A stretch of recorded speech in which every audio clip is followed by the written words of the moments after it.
비즈니스 세계에 몸담고 있는 사람이라면 일상적으로 해야 하는 일이 두 가지 있다. 우리는 누구나 상품, 서비스, 기술, 아이디어 또는 기업의 비전 등 무언가를 판매한다. 또한 우리는 늘 이야기를 한다. 판매라는 행위가 자본주의 사회를 움직이는 동력이라면 임지심리학에서도 끊임없이 연구하고 있는 이야기라는 것은 인간의 마음을 움직이는 요소이다. 무언가를 팔고자 한다면 그것을 사도록 상대방을 설득해야만 한다. 과거 우리는 설득이라는 행위에 그리 큰 가치를 부여하지 않았다. 덩치가 크고 거친 사람이 왜소하고 약한 사람에게 무조건 명령했고 말을 듣지 않으면 주먹을 날리면 그만이었다. 그러나 현대인들은 마이크 타이슨 같은 인물을 제외하면 누구나 주먹 다짐보다는 설득이라는 소통 방식을 더 선호할 것이다. 하지만 현대적 방식을 활용하려면 여러 가지 새로운 기술을 익혀야만 한다. 오늘날에는 말재주가 가장 형편없는 사람조차도 선조들 세대의 우수한 판매원에게 뒤떨어지지 않는다. 설득하는 방법을 꾸준히 연습한 덕이다.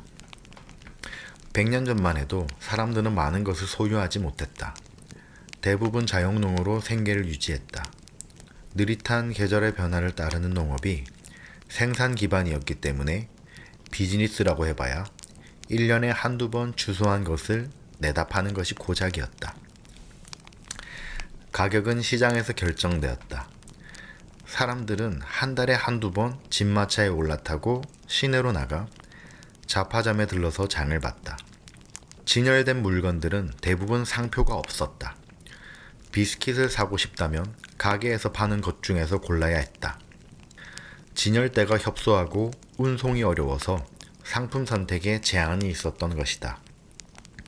가게 점원이 새로 들여온 상품의 질이 얼마나 크게 향상되었으며 또 그 상품에 만족하는 사람이 얼마나 많은지 자랑하면 그 물건을 사는 사람도 있었지만 그냥 돌아가는 손님도 있었다. 그런 식의 꽤나 강렬한 상거래 경험, 당시에 시내로 나가 장을 본다는 것은 일상적인 일이 아니라 거의 오락에 가까웠으므로 그런 식의 꽤나 강렬한 상거래 경험을 마친 후에 사람들은 다시 농장으로 돌아와 평범한 일상을 이어갔고 한동안은 장을 보거나 물건을 팔지 않아도 된다는데 안도감을 느꼈다. 이러한 전통 덕분에 우리는 설득력 있는 판매사원에게 잘 넘어가는 사람들이 되었다. 오늘날의 판매사원에 관한 평판은 바로 여기서 비롯되었고 세일즈를 업으로 삼는 것을 약간은 수치스러워하는 이유도 바로 그 때문이다. 전화가 아주 외딴 시골에까지 들어가자 사람들은 이 새로운 매체를 이용해 가족들의 단란한 저녁 식사 시간을 빼앗는 판매사원들에게 분개했고 그들을 사기꾼이라고 부르게 되었다. 만약 뉴욕 빈민가의 가정에서라면 상황이 그렇게 만만하지 않았을 테고 유럽이라면 200년 정도가 더 지난 뒤에 일어난 일이었겠지만 어쨌든 사고 파는 행위는 흔한 일이 아니었던 것이다. 오늘 출근길에만 해도 당신이 얼마나 많은 광고에 노출되었는지를 생각해보자. 눈으로 빠르게 훑고 지나간 신문 광고, 운전하는 동안 듣던 뉴스 사이사이에 배치된 광고, 정치인들이 정당의 정책을 추진하려고 만든 정치 광고물, 인기 스타의 입을 통해 전해지는 햄버거나 음료수 브랜드의 간접 광고, 대형 광고 게시판, 차량 범퍼에 붙이는 스티커, 티셔츠 위에 상품 로고에 이르기까지 수도 없이 많았을 것이다. 이러한 광고는 단순히 물건만 파는 것이 아니다. 아이디어와 견해, 브랜드의 가치, 정치적인 제휴관계 등 무수히 많은 것을 판다. 설득은 거대한 비즈니스다. 그렇다면 얼마나 거대하다는 것일까? 1999년에 경제학자 데어드르 매클로스키는 미국 경제평론에서 국민 총생산의 28%가 상업적인 목적의 설득과 관련이 있다고 추정했다. 여기에는 법률 서비스, 홍보, 정부 행정, 심리학, 마케팅 등도 포함된다.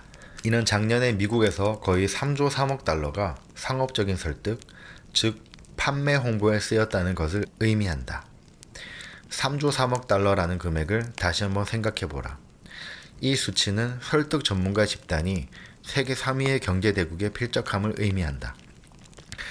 설득을 둘러싼 이 모든 공격에 대처하기 위해 또는 하루를 마무리할 때 몇 푼 안 되는 돈이 남아 주머니에 남겨두기 위해 사람들은 판매에 대한 엄청난 대항 능력을 길러왔다. 이것을 하라는 둥 저것을 사라는 둥 여기저기서 퍼붓는 요구에 압도당해 마비되지 않으려고 웬만한 설득쯤은 무시할 수 있는 능력을 개발해온 것이다. 다른 사람을 설득하는 일에 비즈니스의 사활이 걸려있는 사람에게 생존의 열쇠는 이 모든 장애를 넘어 판매를 성사시키는 것이다. 그러나 희망적인 소식이 한 가지 있다. 그건 바로 판매 성공의 비밀이 훌륭한 이야기 속에 있다는 사실이다. 간단하다. 이야기가 물건을 판다. 그보다 더 좋은 소식은 모든 사람에게는 스토리텔링, 즉 이야기꾼의 기질이 있다는 것이다. 모두가 선천적으로 이야기를 할 줄 안다.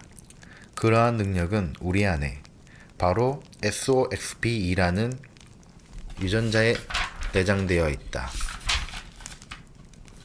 이것은 옥스퍼드 대학교 앤서니 모나코 교수와 그의 연구진이 2001년에 찾아낸 것으로 과학자들은 이제 FOXP2가 언어와 이야기 구성을 가능하게 하는 완전하면서도 유일한 유전자 배열이라고 생각한다. FOXP2는 단어를 빠르고 정확하게 말할 때 필요한 미세한 물리적, 신경학적 기능을 담당하며 복잡한 문장을 구성하는 능력과도 관련되어 있다. 그러므로 우리는 세포 단계에서부터 이야기꾼의 자질을 갖고 태어난 것이다. 모두가 이야기를 할 수 있고 이야기가 판매에 필수적이라면 상품이나 아이디어를 파는데 남들보다 더 뛰어난 사람이 있는 까닭은 무엇일까? 그것은 달리기의 원리와 마찬가지다. 우리는 모두 달릴 줄 안다. 하지만 1km를 4분 안에 완주할 수 있는 사람은 고작 몇 명뿐이다. 그저 달릴 줄 아는 사람들과 달리 뛰어난 달리기 선수는 달리는 방법을 속속들이 알고 있다. 그들은 목표를 성취하기 위해 자신들의 보폭과 각 신체 부위의 근육을 제대로 연계할 줄 안다. 뛰어난 설득 전문가가 되고 싶다면 이야기를 다루는 데 있어서도 이러한 방식을 터득해야 한다. 문제는 우리가 매일 어떤 치약이 최고인지에 관한 이야기나 어둠 속에 잠복해 있는 테러범 이야기, 새로운 과학적 발견이나 영적인 진실에 관한 이야기 등 수많은 이야기에 치이고 있다는 것이다. 따라서 이야기 그 자체로 받아들이기가 어렵다. 그래서 어떤 이야기인가 보다는 무엇에 관한 이야기인가에 더 신경을 쓴다. 우리에게는 오래 음미하고 마음에 담아둘 수 있는 이야기가 필요하다. 그러려면 이야기를 제대로 정의할 수 있어야 한다. 이 책에 계속 등장하겠지만 이야기의 정의는 간단하다. 이야기란 하나의 사실을 감정이라는 포장으로 감싼 것이다. 의리로 하여금 세상을 바꾸는 행동을 하게 만드는 감정으로. 1970년대 초반 인지심리학자의 선구자로 불리는 제롬 브루너는 아이들을 매우 주의 있게 관찰했다. 그는 아이들이 말을 배우기도 전에 간단한 이야기를 통해 자신들의 세상을 만들고 소통한다는 사실을 발견하고 이를 증명했다. 먼저 브루너가 완결된 이야기라고 부르는 것이 있다. 아이들은 우유병이 비었을 때 몸짓과 표정으로 다 없어졌어 라고 말한다. 뭔가 잘못을 저질렀다고 느끼면 오 라고 말하고 놀라거나 기쁘면 오 라고 표현한다. 이러한 이야기들은 짧지만 완결적이다. 게다가 이야기에 대한 어른들의 정의와 일치한다. 다 없어졌어의 경우를 보자. 내용은 병이 비었다는 것이다. 아이들은 이 사실을 감정으로 포장해서 표현한다. 표현된 감정에 따라 부모는 아이에게 트림을 시켜 속을 편하게 해주거나 우유를 한 병 더 타주거나 하는데 어느 쪽이든 아이의 세상은 더 긍정적인 방향으로 변하게 된다. 더 나아가 브루너는 유아들이 이야기를 통해 의미를 발전시키면 이야기를 창작하려는 욕구는 언어 습득에 선행한다고 단언했다. 심지어 그는 아이들의 마음속에는 다른 사람들과 나누고픈 이야기가 이미 들어있기 때문에 이것이 동기가 되어 말을 배우고 싶어 한다고 주장했다.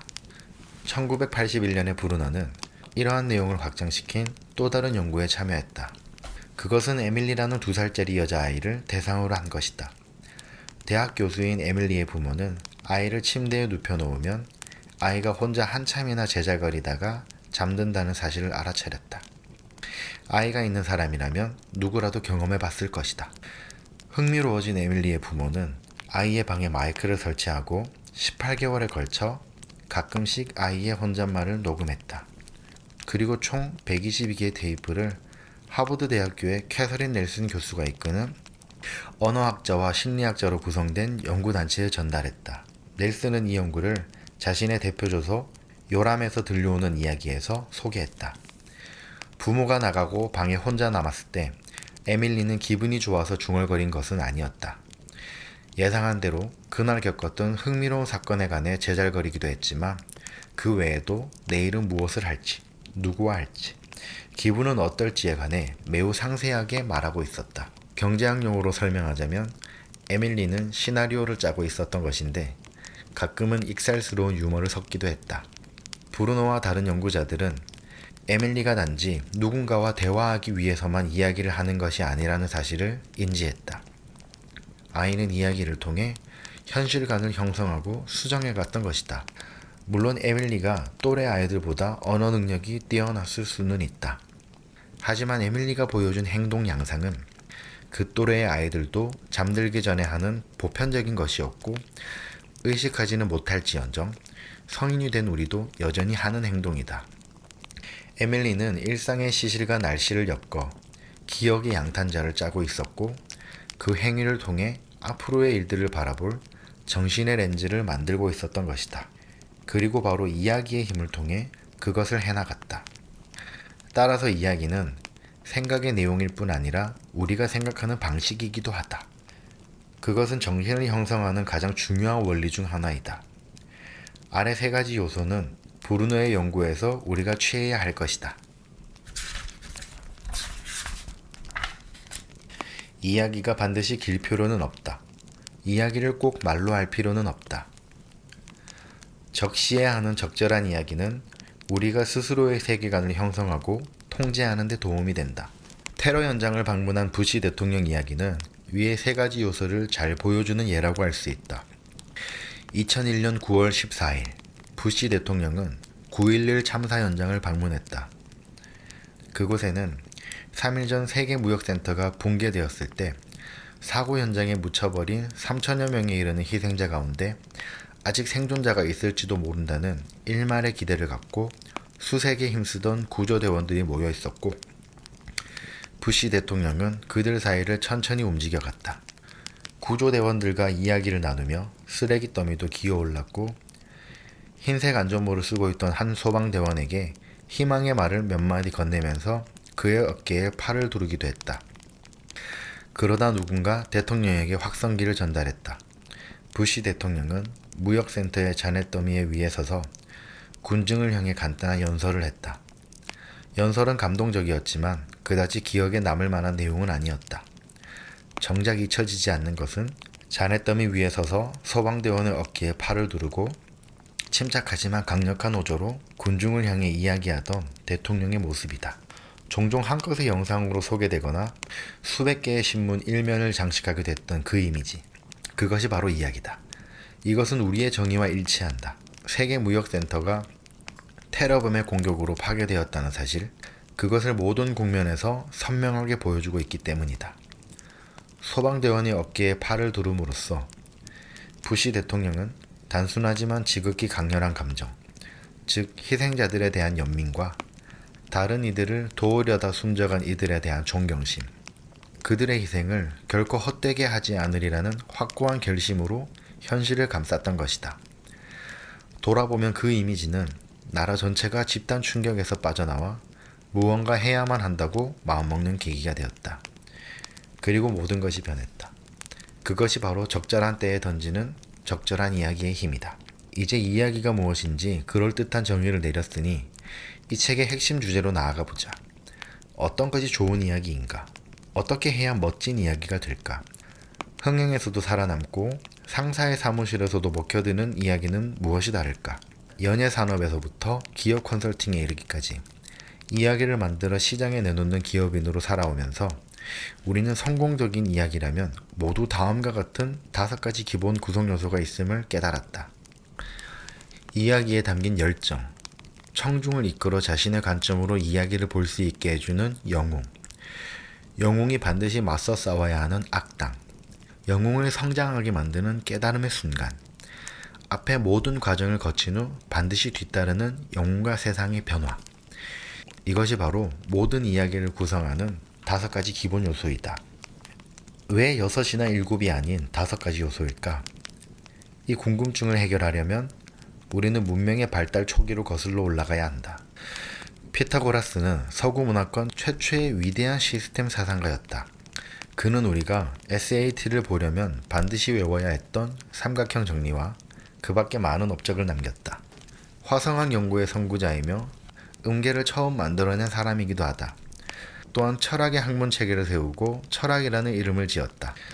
논쟁의 여지는 있지만 최초의 근대적 형태의 대학도 설립했다. 따라서 피타고라스는 우리가 시작하려는 이야기 연구의 논리적 출발점으로 손색이 없을 것이다. 안타깝게도 그는 문자로 기록을 남기지는 않았다. 그러니 철학자이자 시인이었던 그의 제자 엠페도클레스에서부터 이야기를 시작해보자. 엠페도클레스는 만물이 불, 흙, 공기, 물이라는 4원소로 이루어져 있다고 했다. 그의 이론에서 암시되기는 하지만 직접 언급되지는 않은 5번째 요소는 한 세대가 지난 후 플라톤과 그의 제자인 아리스토텔레스가 추가했다. 보통 에테르라고 불리는 이 5번째 요소는 다른 4가지 요소가 발생하는 장을 의미하므로 공간이라고 부르는 것이 더 정확할 수도 있다. 최근까지는 엠페도클레스를 처음으로 물질 세계에 대해 설명하려고 시도했던 자연 철학자이자 과학자의 시조로 분류하는 것이 통념이었다. 하지만 오스카 2차조를 비롯한 현대 철학자들은 엠페도클레스의 4원소를 물질적인 것뿐 아니라 내적 심리 상태도 설명하는 이론으로 정의한다. 원형 심리학의 의미에서 본다면 엠페도클레스의 4원소는 앞서 언급한 이야기라는 개념과 관련돼 있다.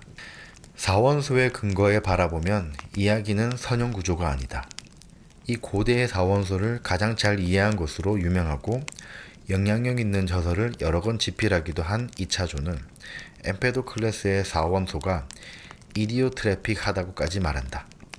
이디오트로픽이란 식물을 끌어당기는 태양처럼 4원소도 내적 진리로 우리의 마음을 끌어당기는 것이다. 그렇다면 엠페도클레스와 플라톤의 5원소가 우리가 정의하는 이야기의 5원소와 어떤 식으로 연관된 것일까? 이야기는 문화를 전달하는 수단이고 엠페도클레스의 원소들이 우리의 이야기 5요소의 핵심에 놓여 있으니 서로 관련되는 것이 당연하다. 이제 이야기의 5원소인 열정, 영웅, 악당, 깨달음, 그리고 변화에 대해 살펴보도록 하자. 이야기를 이끌어내는 힘, 열정. 모든 설득력 있는 이야기에는 열정, 다시 말해 이야기를 하고 싶게 만들거나 심지어 갈망하게 하는 에너지가 담겨 있다. 열정은 더는 축소할 수 없는 응집된 핵심이자 중요한 발화점으로 그것에서 모든 이야기가 탄생한다. 열정은 필수다. 이것은 엠페도클레스의 5요소 중 하나와 상응한다. 바로 불이다. 청중의 마음속에 이야기를 새겨넣는 것은 열정이다. 애초에 청중의 관심을 이야기로 끌어당기는 것도 열정이다. 청중이 여럿이라면 더욱 그러하다. 이야기를 듣는 한 무리의 청중은 각기 다른 욕구와 욕망을 가진 산만해지기 쉬운 개인들로 구성되어 있다. 연극인들은 극장에 처음 방문한 관객이나 까다로운 관객을 냉담하다고 표현한다. 이런 관객이 새로운 것을 받아들이게 하려면 먼저 흥을 돋워야 한다. 그것이 바로 열정의 역할이다. 열정은 관심의 불을 지펴 더 많은 것을 듣고 싶게 자극한다. 또한 우리를 청중이라는 이름 아래 뭉치게 한다. 이렇게 뭉칠 때 거대한 힘이 솟아나면서 우리는 자아를 초월함과 동시에 자아를 강화하게 된다. 이야기가 짧을수록 열정은 더 강해야만 한다. 아주 열정적인 이야기가 제대로 전달된 완벽한 예를 들자면 매킨토시 컴퓨터를 처음 세상에 소개했던 광고 1984이다. 겨우 60초밖에 되지 않았던 그 광고는 1984년 슈퍼볼 경기의 4쿼터 시작 전에 국영 방송에서 단 한 차례 방영됐을 뿐이다. 그 후로는 거의 노출된 적이 없다. 하지만 사람들은 지금까지도 그 광고에 대해 이야기한다. 당시 컴퓨터 산업은 과도기에 있었고 애플 컴퓨터 역시 어려움을 겪고 있었다. 컴퓨터가 마니아들의 값비싼 장난감이자 아이들의 학습 도구였던 시절에는 애플이 업계 선두주자였다. 하지만 기업들이 점차 진지하게 디지털로 나아가면서 자연스럽게 신뢰를 얻은 이름은 IBM이었다. IBM 컴퓨터는 엄청난 시장 기반과 광고의 힘으로 업계 표준이 되어 있었다. 이에 맞서고자 애플의 CEO이면서 미국에서 가장 열정적이고 헌신적인 경영자로 정평나 있던 스티브 잡스는 기존의 패러다임을 바꿀 매킨토시 컴퓨터를 들고 나왔다. 이것은 사용하기도 쉽고 창의적이며 기업이 아닌 우리 모두를 위한 컴퓨터였다. 사양도 최첨단이었다. 하지만 소비자에게 그 사실을 알리지 못한다면 애플은 승승장구하는 IBM에 깔려 고사할 위기에 처해 있었다. 애플은 빛과 열기를 가능한 많이 그리고 최대한 빨리 발산할 필요가 있었다. 1984 광고가 그 필요를 충족시켰다. 그 60초짜리 광고는 회색 옷차림을 한 넉넉한 표정의 남자들이 화면을 꽉 채운 채 좁은 길을 따라 줄지어 행진하는 장면으로 시작한다. 배경음으로는 정보의 정화를 주장하는 단조로운 오웰리언 연설이 흘러나온다. 그때 갑자기 붉은 운동복 반바지를 입은 금발의 여성이 올림픽 투포한 경기에 쓸 법한 커다란 해머를 들고 화면 속으로 달려오고 헬멧을 쓴 전투경찰이 그 뒤를 쫓는다. 행진하던 남자들은 커다란 방 안으로 들어섰는데 그 안에는 비슷한 모습을 한 수백 명이 공허한 눈으로 전면벽을 꽉 채운 대형 스크린을 바라보고 있다. 화면에 보이는 것은 빅브라더의 거만한 모습이다. 곧 금발 여성이 방에 들어서서 두 바퀴를 회전하더니 해머를 던진다. 공중으로 날아간 해머는 비디오 화면을 박살내고 화면이 폭발하면서 뿜어져 나오는 빛이 사람들의 놀란 얼굴 위로 흩어진다. 그리고 해방을 은유하는 이 장면 위로 다음과 같은 자막이 올라간다. 1월 24일 애플 컴퓨터가 매킨토시를 선보입니다. 그러면 당신은 1984가 왜 1984와 다른지 알게 될 것입니다. 광고의 반응은 가히 폭발적이었다. 단 일주일 만에 미국 전역의 모든 상점에 진열되어 있던 매킨토시가 전부 팔려나갔고 그 후 몇 달간이나 주문이 밀려들었다. 완전히 새로운 상품의 카테고리가 생겨났으며 슈퍼볼 경기 중에 방영된 단 한 편의 광고가 무너져가던 기업을 회생시키는 신화가 탄생했다. 이 광고가 왜 그렇게 성공적인 이야기로 평가되었는지에 대해서는 많은 해석이 따른다. 우선 이 작품은 전설적인 광고 제작자 리 클로우가 자신의 최고 기량을 발휘해 시나리오를 쓰고 아카데미 감독상을 수상한 리들리 스콧이 연출을 맡았다. 또한 이미 문학적인 측면에서 신화로 인식되는 조지 오웰의 소설 1984의 새로이 장작된 이야기를 포개 놓는 기발한 방법으로 소설의 에너지를 흠씬 빨아들여 광고로 승화시켰다. 하지만 광고를 그 핵심으로부터 타오르게 한 것은 다름 아닌 스티브 잡스의 열정적인 믿음이었다. 그는 컴퓨터가 사람들을 자유롭게 해줄 도구가 되어야 한다고 믿었다. 정확히 초점을 맞춘 진정한 열정이 전혀 새로운 하나의 이야기 또는 상품을 만들어낸 것이다. 사람을 이야기 속으로 빨아들이는 영웅. 쏟아부을 대상이 없다면 열정이란 아무짝에도 쓸모가 없다. 그래서 영웅이 필요하다. 영웅은 우리가 말하는 이야기 요소 중 두 번째이고 엠페도클레스의 오원소 중 흙과 관련이 있다. 영웅은 이야기에 현실성을 부여한다. 영웅이라고 해서 슈퍼맨이나 손자를 구하려고 불타는 건물 속으로 뛰어드는 할머니를 말하는 것이 아니다. 여기서 영웅이란 청중에게 관점을 제공하는 인물을 말한다. 관점은 이야기가 마치 두 발을 딛고 서는 것처럼 느껴지도록 현실성을 부여하는 수단이 되어야 하고 청중이 이야기와 자신을 동일시할 수 있는 척도가 되어야 한다. 이야기 속에서 영웅은 우리의 대리인이자 안내자이다. 세상을 보는 영웅의 관점은 청중이 이야기 속에 들어설 공간을 마련해준다. 청중이 영웅의 관점과 자신의 관점을 동일시하려면 영웅이 처한 상황 속에서 아주 조금이라도 자신의 모습을 볼 수 있어야 한다. 따라서 영웅의 역할 중 일부는 청중에게 일체감을 부여하여 그들이 쉽게 영웅의 입장에 될 수 있도록 하는 것이다. 기업의 스토리텔링에서 이 역할은 주로 기업의 대변인이 맡아 한다. 그들이 제 역할을 해내기만 한다면 확고한 브랜드 이미지를 구축할 수 있다. 마이클 조던의 에어조던 광고가 좋은 예이다. 1985년 나이키가 처음 마이클 조던과 그 남자의 에어니스 계약을 맺을 때만 해도 나이키 운동화는 시장 경쟁력이 겨우 3위에 머물고 있었다. 하지만 조던이 은퇴할 즈음에는 시장 점유율 40%를 기록하며 업계 1위로 올라섰다. 뒤쫓는 경쟁사 매출의 2배 이상 되는 수치였다. 처음 $250만 조던의 연봉은 그가 계약서에 서명할 즈음 $2000만 엄청난 액수까지 치솟아 있었다. 하지만 그것도 충분하지 않다는 것을 모두 알고 있었다. 마이클 조던은 잘생기고 체격도 좋은 만능 제주꾼이었다. 하지만 그가 나이키의 대변인으로 손색이 없었던 것은 Just Do It이라는 나이키의 표어를 몸으로 구현해냈기 때문이다. 조던이 골대를 향해 질주하거나 수비를 제치고 공중을 나는 모습, 자기 부상하는 열차처럼 솟아오르다가 중간에 방향을 바꾸는 모습을 보노라면 불가사의 그 자체를 보고 있는 것 같았다. 그는 마치 물리법칙의 도전장이라도 내는 듯했다. 조던이 할 수 있으니 나도 마음만 먹이면 할 수 있을지 모른다. 소파에서 일어나 몸부터 만들어보자.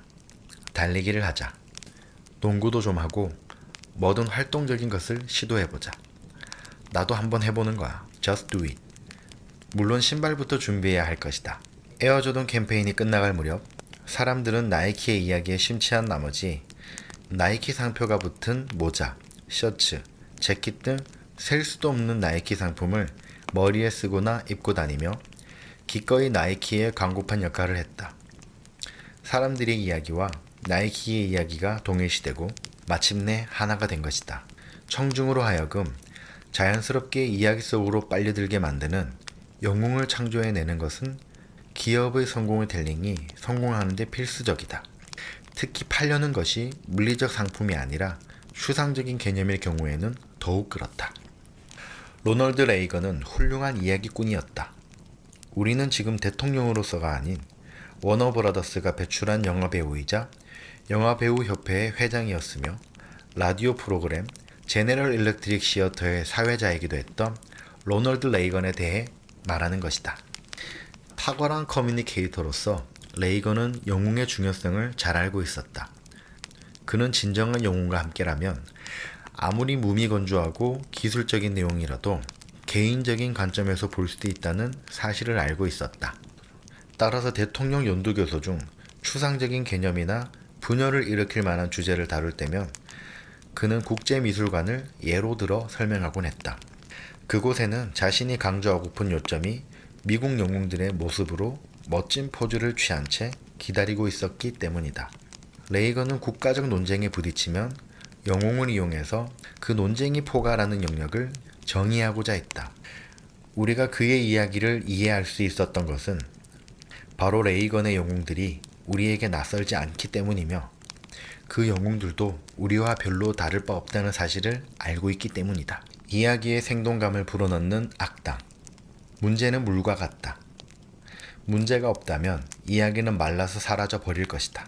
그 악당이 영웅에게 던져주는 갈등은 이야기의 중심에서 살아 숨쉬는 심장이다. 악당은 영웅이 극복해야 하는 장애이지만 그것이 반드시 사람일 필요는 없다. 영웅이 에베레스트 산을 오르려고 애쓰고 있다면 산이 바로 악당이 되는 것이다. 영웅에게 아무런 장애가 없다면 사실상 이야기도 없는 셈이다. 수비수들이 없었다면 마이클 조던이 공중으로 뛰어올라 골대 안으로 공을 넣는 것은 그다지 흥미로운 이야기가 아니었을 것이다. 하지만 수비수들이 있었기 때문에 조던의 그 유명한 경기가 큰 뉴스거리이자 잊을 수 없는 순간이 될 수 있었던 것이다. 치열한 경쟁심이 혼을 쏙 빼놓기는 하지만 기억 속의 이야기를 각인시키는 것은 영웅의 승리로 발산되는 감정이다. 이야기는 종종 우리의 미움을 사는 악당과의 싸움을 통해 구현된다. 아카데미상을 2번이나 수상한 시나리오 작가 윌리엄 골드먼은 좋은 시나리오를 쓰려면 3가지 질문에만 답하면 된다고 말한다. 누가 영웅인가? 영웅이 원하는 것은 무엇인가? 그리고 그가 원하는 것을 얻지 못하도록 방해하는 몹쓸 녀석은 누구인가? 이것이 골드먼이 정의하는 갈등이다. 국제적인 갈등을 어떻게 다루어야 할지에 관한 견해로 노벨 평화상을 받았던 달라이 라마는 좀 더 일반적인 용어로 갈등을 설명했다. 인간에게는 행복을 추구하고 고통을 극복하려는 내적 욕망이 있다. 그는 또 이렇게 말했다. 적이란 우리의 가장 훌륭한 스승이다. 위대한 이야기에는 이러한 현실이 반영되어 있다. 행복 추구는 인간 삶의 원동력이고 고통을 극복하는 것은 우리의 내적, 외적 갈등과 전쟁을 치르는 것이다. 인간은 본능적으로 다른 사람들이 문제를 풀어나가는 방식에 관심이 있다. 이러한 호기심을 이야기에 쏟아부음으로써 사실을 포장해서 이야기를 만들어내게 하는 감정을 발산시킬 수 있다. 실시간 하이테크 두뇌검사 테스트에 관한 연구 결과에 따르면 이야기를 기억에 각인시키는 것은 뇌의 변연계에서 촉발된 감정이다. 이 사실은 특히 판매 촉진을 위한 이야기에서 중요하다. 회사 경영진에게 당신의 아이디어를 팔았다고 하자. 당신이 문을 열고 나가는 순간 그들이 방금 전까지 나눈 이야기와 관련된 모든 사항을 잊어버린다면 당신의 판매 노력이 무슨 소용이 있겠는가? 감정, 갈등, 그리고 기억의 상호 연관성에 관해서는 다음 장에서 이야기할 테지만 악당이 기억하는 기억의 고리는 하나 이상이다. 클라우디우스 없이 햄릿이 설 것이 어디 있으며 다스베이더 없이 루크 스카이워커가 무슨 의미가 있겠는가? 또한 코요테가 없는 로드러너를 떠올릴 수 있겠는가? 영웅의 행위를 의미 있게 해주는 것이 바로 악당이다. 기업의 스토리텔링에도 이 논리가 적용된다. 코카콜라의 전 CEO였던 로베르토 고이주에타는 1990년대 빈사 상태에 빠진 코카콜라를 회생시키고자 의도적으로 이 원칙을 이용했다. 그는 휘하의 군대를 이끌고 주요 경쟁사인 펩시를 직접 공격하는 방식으로 오늘날 콜라 전쟁으로 알려진 경쟁을 촉발했다. 포춘지에 실렸던 잭 웰치와의 인터뷰에서 고이주에타는 천적이 없는 회사는 당장 밖으로 나가서라도 하나 찾아내는 것이 좋을 것이라고 제안했다. 이유를 묻자 그는 이렇게 대답했다. 왜냐하면 그게 전쟁을 치룰 수 있는 유일한 길이니까요. 코카콜라 측의 콜라 전쟁은 효과가 있었다. 2개의 거대 기업인 코카콜라와 펩시가 글로벌 시장에서 우위를 점하려고 경쟁하는 동안 엄청난 광고와 마케팅 에너지를 발산했던 것이다. 새로운 판매 기법이 개발되고 완성되었으며 새로운 시장이 열리고 엄청난 돈이 돌기 시작했다. 하지만 결과적으로 보면 둘 중 어느 쪽도 큰 혜택을 얻지 못한 채 이야기가 시들해져 갔다. 따라서 이야기 속에 등장하는 악당은 영웅이 극복할 수 있는 상대여야만 한다. 이야기 속에서 괴물은 무찌를 대상이어야지 결코 죽지 않는 골칫거리가 되어서는 안 된다. 물론 모든 이야기가 해피엔딩으로 끝나는 것은 아니며 악당을 창조할 때 도덕적인 위험도 따른다. 1차 세계대전의 여파를 겪으며 독일에서 살아가야 했던 나는 당시에 많이 겁먹고 상처받았었다. 아돌프 히틀러는 국민들의 그러한 약점을 병적인 피해망상과 반유대주의라는 강력한 감정으로 포장했다. 그가 이러한 감정들을 얼마나 열정적으로 전파했는지는 그의 연설을 담은 몇몇 영상물을 통해 확인할 수 있다. 이 세상 모든 전쟁의 책임은 유대인에게 있다라고 했던 그의 이야기는 독일 국민을 극한까지 몰아붙여서 세상을 산지옥으로 만들었다. 스토리텔링은 인간에게 내재된 본능이지만 어떤 면에서는 윤리적인 판단을 배제한 가치 중립적인 성격도 띈다. 다행히 안전장치가 있다. 그것은 파괴적이고 부정적인 행위를 유발하는 이야기가 그 이야기를 전달하는 장본인을 집어삼켜버리는 경향이 있다는 점이다. 그런 이야기들은 교양 있는 대화에서 빠르게 사라져간다. 당신의 이야기가 살아남아 오랫동안 생명력을 가지도록 하려면 결코 당신의 악당을 악마로 만들어서는 안 된다.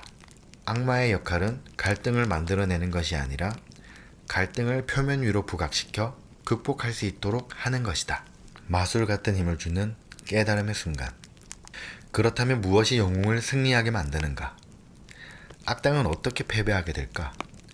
정말 형편없는 이야기에서라면 말도 안 되는 행운이 하늘에서 뚝 떨어지거나 이제까지 한 번도 본 적이 없던 이상한 인물이 나타나 비밀 금고를 열겠지만 잘 짜인 이야기에서는 깨달음의 순간이 그 역할을 대신한다. 깨달음은 공기에 해당한다. 그것은 말 그대로 영웅의 문제를 파악하고 해결할 수 있게 해주는 영감이다. 감정은 영웅이 행동을 취하도록 이끈다. 하지만 올바른 행동을 취하지 않는다면 노력은 허사가 되고 말 것이다. 탐정 영화에서는 이 깨달음의 요소가 강조된다. 영웅이 모든 단서를 신중히 깨맞춘 후 깨달음을 얻는 순간 배경이나 클로즈업된 장면이 삽입된 짧은 회상 장면이 나온다. 이때 우리는 주인공이 범인의 정체를 깨달았음을 알게 된다. 주인공의 눈이 바로 그 사실을 말해준다. 그림자 없는 남자와 같은 고전 영화라면 주인공은 모든 등장인물을 자신의 거실로 초대해 그들 앞에서 진실을 펼쳐놓을 것이다. 그것도 과장을 섞어서 말이다. 실제 삶에서 이러한 순간들은 번갯불이 내리치는 시간만큼이나 짧다. 따라서 이야기를 하다 보면 깨달음의 순간을 빠뜨리기도 하는데 절대 그래서는 안 된다. IBM의 창업자 토마스 왓슨은 모든 것을 바꾸어 놓은 깨달음의 순간을 경험했다. 올리베티와 타자기 시장을 놓고 주도권 다툼을 벌이던 무렵 그는 갑자기 IBM에 관한 지금껏 한 번도 생각해 본 적 없는 무언가를 깨닫게 되었다. 번쩍이는 단 한 번의 영감으로 그는 타자기 사업에서 발을 빼고 정보 처리 사업에 속하는 기계산업 쪽으로 진출했다. 그리고 모든 것을 바꾸어 놓았다. IBM은 컴퓨터 산업으로 진출했고 알다시피 그 후 일어난 일들은 역사가 되었다. 아하 하고 무릎을 치게 되는 그 순간에는 뭔가 마술적인 힘이 있다. 그것은 공기처럼 쉽게 손가락 사이를 빠져나간다. 사실 왓슨이 영감을 얻은 순간에 관한 이야기는 널리 알려져 있고 많은 사람들이 믿고 있는 이야기이긴 하지만 그것이 정확히 언제 그리고 어디서 일어났는지를 이야기하기란 불가능하다. 일단 이 이야기를 들으면 너무도 자명하고 사실적이라 그저 믿을 수밖에 없다. IBM 탄생에 관한 이야기는 그 영감의 순간 덕분에 훨씬 더 흥미롭다. 그 순간이 없었다면 이 이야기는 그 흔한 기업 성공담 중 하나로밖에는 들리지 않았을 것이다. IBM의 역사에서 이 이야기는 신선한 공기의 숨결과도 같다. 이야기 속에 이러한 깨달음의 순간을 놓고 싶다면 깨달음은 아주 사소한 데서부터 시작한다는 사실을 기억해야 한다. 로열 더치쉘의 기업 전략가였던 애덤 카한에는 자신이 중앙아메리카 역사상 가장 길고 처참한 전쟁 중 하나인 과테말라 내전의 폭력과 보복의 끝없는 악순환을 해결하고자 모인 그룹인 비전 과테말라에 속해 있을 때 참석한 회의에 관해 이야기해 주었다. 그 그룹은 당시의 이해 당사자들인 정부군, 반란군, 정치가, 성직자, 마을 주민 대표 등으로 구성되어 있었다. 그들은 양쪽 진영이 저지르고 있는 참을 수 없을 만큼의 잔혹한 행위들을 서로 고발하며 여러 날을 보냈다. 해결책은 전혀 없는 듯했다. 그때 한 정치가가 대학살 현장에서 시체를 발굴한 경험을 이야기했다. 그 정치가는 시체들을 발굴하면서 아주 작은 뼈조각들이 구덩이 바닥에 남아있는 것을 발견했다. 그는 함께 발굴 작업을 하던 법의학자에게 그 뼈들이 혹시 함께 매장되었을지 모를 원숭이 같은 동물의 것인지 물어보았다. 그러자 법의학자가 대답했다. 아니에요. 그때 죽은 여성 중에 상당수가 임신 중이었어요. 저건 태어나지도 않은 아이들의 뼈 조각입니다. 침묵이 방안을 덮었다. 깊고 숙연한 정적이 몇 분간이나 지속되었다. 다시 토론이 시작되었을 때는 모든 것이 달라져 있었다. 그 작은 뼈조각의 이미지가 모든 사람들에게 자신들이 평생을 겪어왔으며 직접 가담하기도 했던 내전이라는 것이 얼마나 끔찍한 것인지 깨우쳐 주었던 것이다. 회담에 참석했던 사람들은 변화를 이끌어낸 것은 바로 그 순간이었다고 이야기했다. 그들이 변해야겠다고 결심하도록 만든 것도 바로 그 순간이었다. 깨달음은 쉽고 편하게 다가오지만은 않는다. 하지만 당신의 이야기를 여느 이야기와는 다르게 만들고 싶다면 절대 빼놓아서는 안 되는 요소이다. 이야기의 완성, 변화. 변화는 잘 만들어진 이야기라면 반드시 품고 있어야 하는 요소이기에 더 이상의 설명이 필요 없다. 다른 요소들의 주의를 기울이기만 한다면 자연스럽게 갖추게 되는 요소이다. 영웅이 자신의 문제를 극복하고자 행동을 취하면 그 자신은 물론이고 그를 둘러싸고 있는 세상도 함께 변한다. 이것은 공간이라는 요소와도 관련이 있다. 변화는 이야기가 펼쳐지고 전달되는 장이기 때문이다. 일리아드의 도입부에서 아킬레스는 불같이 화를 내며 무장한 동료 전사들에 대한 자신의 의무를 거부한다. 하지만 결국 자신의 적 헥토르를 죽이고 그의 시체에 경의를 표하며 이야기의 마지막을 장식한다. 햄릿은 도덕적인 혼란 때문에 복수를 미루지만 결국은 왕국의 심장부에서 악을 제거하는 인물로 변신한다. 루크 스카이워커는 포스의 실체를 받아들이고 공화국에 새로운 희망을 심어준다. 성공적인 이야기가 반드시 해피엔딩일 필요는 없지만 변화는 반드시 포함돼야 한다. 판매를 촉진하기 위한 이야기에서는 일반적으로 변화에 많은 주의를 기울이지 않는다. 끌어내고자 하는 변화가 이미 정해져 있기 때문이다. 예를 들면 5년 된 싸구려 유고 차량을 가진 상담 고객을 설득해 번쩍이는 신형 포드 자동차를 사게 한다거나 아파트에 사는 고객을 설득해서 모든 미국인들이 한 번쯤 살아보고 싶어하는 하얀 울타리를 친 주택에 투자하도록 만드는 변화가 그것이다. 낡은 타이어를 걷어차며 짜증 부리는 일을 그만두고 실제로 새 차를 사게 하거나 흰 울타리가 둘러진 집이 자신에게 완벽하게 어울린다고 생각하게 만드는 것은 당신이 이야기를 통해서 해낼 수도 또는 해내지도 못할 수도 있는 일이다. 하지만 당신은 시작부터 어디로 향해 가고 있는지 정확히 알고 있다. 그렇지만 비즈니스 이야기 중에는 변화 그 자체가 이야기의 전부인 것도 있다. 바로 리더십 이야기이다. 자신의 유명조서 리더십론에서 존 가드너는 정치든 사업이든 오늘날의 조직은 공장 현장에서부터 CEO의 집무실에 이르기까지 리더십이 관건이라고 역설한다. 이러한 유동적이고 정보집약적인 환경에서 누가 리더로 성공하게 될 것인가? 보통은 적절한 이야기, 즉 집단의 에너지를 이끌어내 공동의 문제에 대처하는 이야기를 효과적으로 할 수 있는 사람이 그 주인공이다. 솔직히 말해 이끄는 것이 따르는 것보다 훨씬 재미있다. 기업의 CEO가 되는 일이나 세상을 바꾸는 일에 전혀 관심이 없는 사람도 자신의 업무나 아이디어는 스스로 주도하고자 할 것이다. 그것이 당신에게 이야기의 힘이 필요한 이유이다. 이 책을 통해 우리가 이끌어내고자 하는 것이 바로 변화다. 스토리텔링을 통해 남을 설득하는 능력은 당신이 리더가 되는데 도움이 될 것이다. 사기를 북돋아 팀워크를 강화하고 문제점을 찾아내는데 그리고 동료와 함께 한 발 물러서서 그 문제를 바라보고 해결책을 찾아내는데 도움이 될 것이다. 그런 다음 찾아낸 해결책을 판매하는 데도 도움이 될 것이다. 그것이 바로 변화다. 이어지는 장에서 우리는 성공적인 이야기를 구성하는 5가지 요소에 대해 세부적으로 이야기하려고 한다. 자, 준비되었는가? 잘 만들어진 이야기 몇 개를 들어보고 싶지 않은가? 오래 걸리지는 않을 것이다.